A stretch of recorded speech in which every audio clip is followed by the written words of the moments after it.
मैं डॉक्टर सुनीता नंदन कक्षा 11th के लिए घर की याद कविता की व्याख्या लेकर आई हूँ।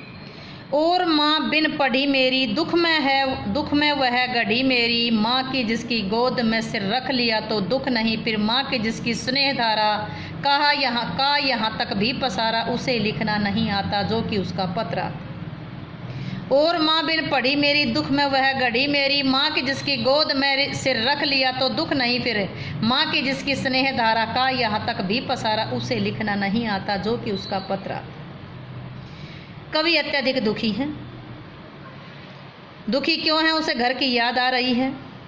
ममतामयी माँ को याद करते हुए उनके ये शब्द देखिए। कहते हैं कि और माँ बिन पढ़ी मेरी माँ बिना पढ़ी लिखी, अर्थात मेरी माँ अनपढ़ है।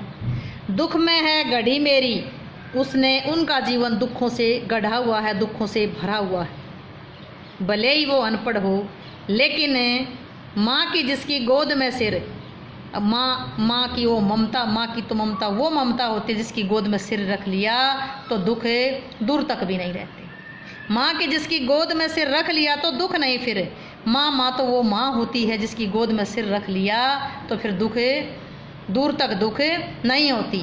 माँ की जिसकी स्नेह धारा, माँ वो माँ है जिसके प्रेम की धारा का यहाँ तक, जेल तक भी, कारावास तक भी प्रसार है, अर्थात यहाँ तक भी उनका प्यार फैला हुआ है, यहाँ तक भी उनकी अपार ममता भरी हुई।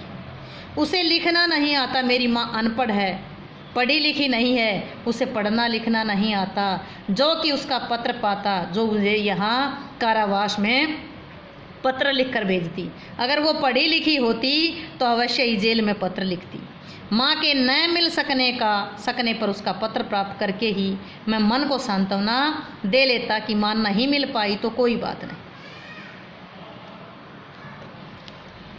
पिताजी जिनको बुढ़ापा एक क्षण भी नहीं व्यापा, जो अभी भी दौड़ जाएं, जो अभी भी खिलखिलाएं, मौत के आगे न हिसके, शेर के आगे न बिसके, बोल में बादल गरजता, काम में जंजाला रजता।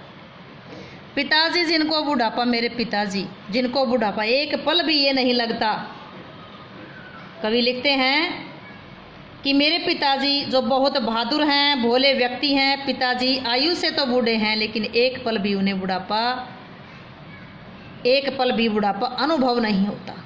जो अभी भी दौड़ लगाते हैं, जो अभी भी खिलखिलाकर हंसते हैं, मौत के आगे ना हिचके, मौत से डरते नहीं हैं, शेर के आगे न बिचके, वे ना तो मौत से डरते हैं और ना शेर से डरते हैं, यानी शेर से भी डरने वाले नहीं हैं, मौत से भी भयभीत नहीं, ना तो मौत से हिचकते हैं ना ही शेर से डरते हैं।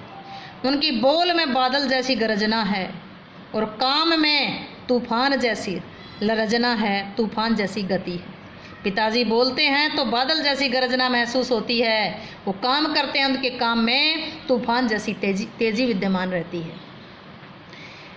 मेरे पिताजी जिनकी उम्र से लग नहीं रहा कि जिनको बुढ़ापा एक पल के लिए भी उन्हें बुढ़ापा आया हो, वे अभी दौड़ लगाते हैं, खिलखिलाकर हंसते हैं, ना मौत से हिचकिचाते हैं ना शेर से डरते हैं। उनकी बोल में बादल जैसी गरजना है, उनके काम में तूफान जैसी तेजी। यह पिताजी की शारीरिक और मानसिक शक्ति का चित्रांकन किया है, इसलिए चित्रात्मक शैली है।